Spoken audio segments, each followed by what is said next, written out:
देखिए साथियों, उत्तराखंड प्राथमिक शिक्षक भर्ती के संबंध में विभिन्न अभ्यर्थियों के द्वारा मैसेजेस और चैनल के माध्यम से और अन्य माध्यमों से संपर्क किया जा रहा था, जिसमें जवाब दिया जाना संभव नहीं है। तो इस वीडियो का मकसद यही है कि जो लेटेस्ट अपडेट है, क्या घटनाक्रम है, उस पर बातचीत करेंगे। तो साथियों, सबसे अच्छी बात, खुशखबरी वाली बात उन अभ्यर्थियों के लिए जिन्होंने इसमें आवेदन किया है, डीएलएड अभ्यर्थी हैं, बीएलएड अभ्यर्थी हैं, बीएड अभ्यर्थी हैं, उन अभ्यर्थियों के लिए एक अच्छी बात यह है कि इस भर्ती में एक बड़ा डेवलपमेंट निकल के आया है। 1 सितंबर 2021 को इसका केस लिस्ट हुआ है। केस लिस्ट हुआ है और ये एक अच्छी बात है और इस पर सुनवाई होगी, यानी 1 सितंबर को सुनवाई होगी और इसके बाद इसका भविष्य तय होगा। अब ये जो केस आप जानते हैं कि इसमें मुख्य रूप से जो केस है वो एक जनहित याचिका अनुपंत वर्सेस स्टेट ऑफ उत्तराखंड, जिसमें यह कहा गया है कि सीटीईटी जनवरी 2021 के पास अभ्यर्थियों को इस भर्ती में मौका दिया जाए, लिहाजा इस सीटीईटी का नोटिफिकेशन पहले का है, भर्ती आने से पहले का है। तो इस आधार पर एक ये जनहित याचिका पड़ी है और इस जनहित याचिका के साथ साथ अन्य केस भी बंच हैं, जिस केस में Surendra Singh Bohra versus state of Uttarakhand, Nandan Singh Bohra versus state of Uttarakhand, Shashi Yadav versus state of Uttarakhand, Jitendra Kumar versus state of Uttarakhand और अन्य केसेस भी इस पे बंच हैं। तो ये केसेस का भी भविष्य, इस पर क्या सुनवाई होती है, ये 1 तारीख को यानी कल तय होगा कि आखिरकार होता क्या है। जो संभावनाएं हैं उस संभावनाओं के आधार पर पहले जनहित याचिका को लिया जाना है, जनहित याचिका पर सुनवाई होगी और जनहित याचिका एक महत्वपूर्ण कड़ी है इस भर्ती में, क्योंकि अन्य जो भी याचिकाएं हैं वो आवेदन करने वाले अभ्यर्थियों के द्वारा दी गई हैं, जबकि जनहित याचिका में यह कहा गया है कि आवेदन करने का मौका दिया जाए। इस प्रकार यदि अनुपंत वर्सेस स्टेट ऑफ उत्तराखंड वाले मामले में सुनवाई में उनके पक्ष में आता है और कहा जाता है कि इन अभ्यर्थियों को मौका दिया जाएगा, तो फिर आवेदन की तिथि बढ़ेगी और आवेदन की तिथि बढ़ने के बाद तकरीबन इसमें कल से लेकर, यदि कल फैसला आता है तो 1 महीने का समय इसमें पूरा लग जाएगा और इसमें फिर टाइपिंग वगैरह भी होगी। तो अक्टूबर में मोस्ट प्रोबेबली ये काम पूरा हो पाएगा। तो इसके साथ आप ये समझिए कि यदि यह इसमें डिसीजन आता है अनुपंत वर्सेस स्टेट ऑफ उत्तराखंड के मामले में, तो ये भर्ती यदि कोरोना की 3rd वेव नहीं आती है तो संभव तो अक्टूबर में ये भर्ती पूरी हो जाएगी और नवंबर में हार्डली, और ज़्यादा से ज़्यादा दिसंबर में भर्ती पूरी, यानी दिसंबर तक भर्ती पूरी हो जाएगी। लेकिन साथियों, यदि कोरोना की 3rd वेव अगर आती है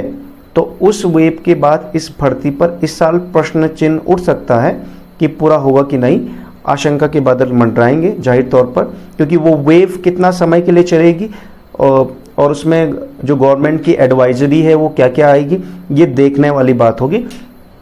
बहरहाल इस भर्ती में एक अच्छा डेवलपमेंट ये हुआ है कि जो 2-3 महीने से इसमें कुछ हरकत नहीं हो रही थी, आखिरकार ये केस लिस्ट हुआ है और जो अभ्यर्थी इसमें आवेदन किए हैं उनके लिए एक अच्छी खबर है। फैसला क्या आता है ये सब भविष्य के गर्त में है। इसमें साथियों, जो बीएड ब्रिज कोर्स अभ्यर्थी हैं, एनआईएस के द्वारा जो 6 महीने का ब्रिज कोर्स किया था, उनकी भी याचिका है। उन्होंने भी अपने को डीएलएड के समकक्ष करने के लिए किया है, तो उसको लिया जाता है या उसको कल केस को सुना जाता है या नहीं सुना जाता है, ये सब समय के साथ साथ पता लग जाएगा। इसी के साथ साथ Nandan Singh Bohra versus state of Uttarakhand, जिसमें एनआईएस डीएलएड के जो धारित अभ्यर्थी हैं उनको इस भर्ती में शामिल करने संबंधी कुछ उसमें प्रोविजन की बात की गई है कि ये हमें भी शामिल किया जाए। तो इस प्रकार से ये इस पर भी कल फैसला आएगा, ये सब देखने वाली बात है। बहरहाल सबसे इम्पोर्टेंट जो सीटीईटी की याचिका थी, जनहित याचिका थी, उसमें संभवतः कल कुछ फैसला आए ऐसी उम्मीद है। यदि कल भी फैसला नहीं आता है तो समझ लीजिए कि ये भर्ती फिर न्यायालय की फेर में फंसती चली जाएगी और जब तक डिसीजन नहीं आता है तब तक इस पर कुछ कहना जल्दबाजी होगी। इतना डिले होने का एक बड़ा वजह ये भी है कि गवर्नमेंट के द्वारा इसमें इंटरेस्ट नहीं लिया गया और इस दरमियान जो district institute of education and training के से जो बीटीसी डीएलएड प्रशिक्षित अभ्यर्थी थे, उनका एक ज़बरदस्त धरना चल रहा था और उसके प्रभाव से आकर साथ ही साथ जो बीएड धारित अभ्यर्थी हैं उनकी तरफ से भी निरंतर दबाव बनाया जा रहा था। तो उसके मद्देनज़र सरकारी मशीनरी पर जब दबाव पड़ा, विभाग पर जब दबाव पड़ा, तो ये केस लिस्ट किया गया। सवाल ये है कि कल क्या होता है, कल के केस पर क्या होता है। क्या विभाग कल सीटीटी वाले मामले में जो अभ्यर्थी हैं उनको मौका देती है या आवेदन खुलवाती है, और ये सब साथियों डिपेंड करेगा कि सरकार की मंशा क्या है, विभाग की मंशा क्या है। विभाग की जो मंशा होगी वही कोर्ट में दिखेगी। यदि विभाग इस भर्ती को डिले करना चाह रहा है तो इसका तात्पर्य है कि कल वो फिर इसमें कुछ डिसीजन ना निकलने देगा और कुछ इस भर्ती को फिर अगली सुनवाई के लिए जाने देगा। और यदि वो चाहेगा कि ये भर्ती पूर्ण हो,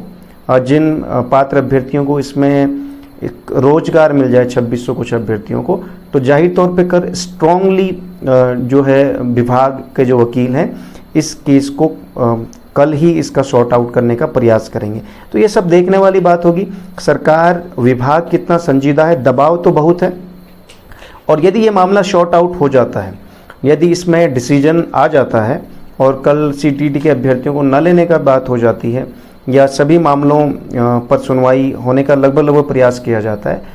तो फिर ये मान के चलिए कि ये भर्ती सितंबर में पूरी होने के चांसेस बन सकते हैं। बहरहाल कोरोना की थर्ड वेव आने के पूरे चांसेस हैं जिस हिसाब से अभी केसेस मिल रहे हैं।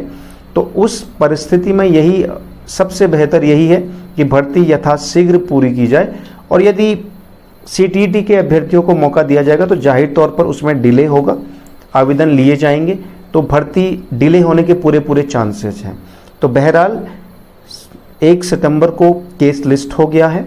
और अनुपंथ वर्सेस स्टेट ऑफ उत्तराखंड वाला मामला संभवतः कल शॉर्ट आउट हो जाएगा। यदि अभ्यर्थियों को मौका दिया जाएगा तो आवेदन दोबारा खुलेंगे और वो अभ्यर्थी जैसे ही विभाग जनपद, सबसे बड़ी प्रॉब्लम इस भर्ती की ये है, सबसे बड़ी समस्या ये है कि इन्होंने जनपदवार इसमें आवेदन मांगे हैं, और साथ ही साथ उससे बड़ी समस्या ये है कि हर जनपद में हर कोई अभ्यर्थी फॉर्म भर सकता है, जबकि आप जानते हैं पटवारी के जो फॉर्म आते हैं, पुलिस के जो फॉर्म आते हैं, जो अभी तक पुलिस वगैरह जो फॉर्म आते थे उसमें ये प्रक्रिया थी कि अभ्यर्थी एक ही जनपद से आवेदन करेगा। एक से ज़्यादा जनपदों से आवेदन करने की स्थिति में उनका आवेदन क्या होगा, निरस्त कर दिया जाएगा, यानी वो एक ही जनपद में पार्टिसिपेट कर सकता है। तो ये प्रक्रिया होती तो भी भर्ती सुलझने के चांस थे। लेकिन इन परिस्थितियों में जहाँ पर एक ही जगह पर 25,000 आवेदन बुलाए जा सकते थे, देहरादून SCRT द्वारा इस भर्ती को संपादित किया जा सकता था या शिक्षा निदेशालय द्वारा संपादित किया जा सकता था, उसके बावजूद जनपदों में मंगवाया गया। कहीं ना कहीं सवाल उठाते हैं विभाग की कार्यप्रणाली पर किस तरीके से। लिहाजा अभी जो शिक्षा निदेशक बेसिक के जिन्हें बनाया गया है, उम्मीद है कि वो स्टेट, इसमें एक ही चारा बचता है कि स्टेट काउंसलिंग करवाई जाए। स्टेट काउंसलिंग का ये फ़ायदा ये कि हर एक अभ्यर्थी को, चाहे वो बीटीसी का है, चाहे वो BLED का है, चाहे वो वर्षवार BEd के अभ्यर्थी हैं, उनका एक ही लिस्ट में मामला शॉर्ट आउट हो जाएगा। अदरवाइज होगा क्या कि प्रत्येक जनपद पदों पर रिजल्ट जारी करेगा, पदों पर रिजल्ट जारी करने के बाद वो ही अभ्यर्थी हर जनपद में रहेंगे लिस्ट में, मेरिट लिस्ट में, जिनके गुणांक अच्छे हैं, यदि उनके गुणांक अच्छे रहते तो जाहिर तौर पर वेटिंग आने में एक समय लगता है, क्योंकि एक प्रक्रिया है, उस प्रक्रिया के तहत आप तुरंत वेटिंग नहीं निकाल सकते, और ना ही कोई ऐसा कोऑर्डिनेशन है कि एक जनपद दूसरे जनपद से ये कोऑर्डिनेट कर सकते कि आपके वहाँ किसी ने काउंसलिंग की है तो हमारे वहाँ उसका निरस्त माना जाए, अगले को मौका दिया जाए, ऐसा कोई मैकेनिज्म है नहीं। तो सरासर इस प्रकार की बातें करना बेईमानी होगी। तो एक ही जो तरीका है वो बचता है, यदि ये भर्ती जल्दी शॉर्ट आउट होती है, लेट में भी होती है, चाहे इसमें पदों की संख्या घटती है या बढ़ने के जो चांस तो है नहीं, लेकिन यदि जो भी होता है तो उस परिस्थिति में अधिक से अधिक अभ्यर्थियों को एक बार में मौका तभी मिलेगा जब स्टेट काउंसलिंग होगी, यानी निदेशालय के द्वारा काउंसलिंग आयोजित की जाएगी। तो साथियों, सबसे इम्पोर्टेंट तो पहले ये है कि कोर्ट केस निपटे, जिससे जिन अभ्यर्थियों ने इसमें फॉर्म भरे हैं उनको मौका मिले। और सबको नहीं दिया, जैसा आप जानते हैं 26,000 आवेदन गए हैं अधिकांश जनपदों, 26-27,000,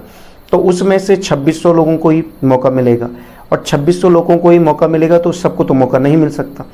तो रिजल्ट निकालने का जल्द से जल्द प्रयास किया जाना चाहिए, जिससे जिन अभ्यर्थियों को मिलेगा उनको तो मिलेगा ही, आज मिले, कल मिले, एक साल बाद मिले, जब भी भर्ती शॉर्ट आउट हो। और जिन अभ्यर्थियों को नहीं मिलने का होगा तो चाहे कितना भी जतन कर लें, कितना भी रोक लें, उनको तो मिलेगा नहीं, ये तो सार्वभौमिक बात है। तो इसलिए जल्द से जल्द इसका निस्तारण का प्रयास किया जाना चाहिए, और कल कोर्ट में केस की सुनवाई होते होते